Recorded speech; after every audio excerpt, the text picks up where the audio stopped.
4জন 5জন মানুষ আসলো আমাকে মারতে বা ছিনতাই করতে, আমি খুব সাহস নিয়ে গেলাম। বললাম যে, "এই এরা আমাকে কিছুই করতে পারবে না।" এইটাকে কি আমরা মানসিকভাবে সবল বলব? বা মানসিকভাবে খুব সাহসী, শক্ত এটা বলব?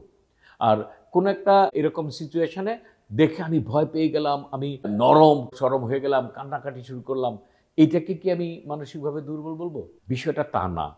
দুর্বলতাটাকে আমি একটু পরে আসছি। সবলতাটাকে বুঝতে হলে ১ম কথা হবে আসলে সবলতা না। বিষয়টা হবে টেকনিক্যালি একজন মানুষ কতটুকু স্কিলড, কতটুকু দক্ষ, কতটুকু ওই সিচুয়েশনটাকে বুঝে শুনে তার অবস্থা অনুযায়ী সেই সিচুয়েশনটাকে ম্যানেজ করা এবং সেই সিচুয়েশন অনুযায়ী রিঅ্যাক্ট করা এবং সেই সিচুয়েশন অনুযায়ী টোটাল বিষয়টাকে ঠিক ভালো মতো হ্যান্ডেল করে পরিস্থিতিটাকে স্বাভাবিক রাখার চেষ্টা করা। আসলে শক্তি বিষয় না। আমি কতটুকু এক্সপ্রেস করলাম, আমি কতটুকু শক্তভাবে বললাম, আমি কতটুকু সাহস দেখালাম, এটা কিন্তু ইম্পোর্টেন্ট না।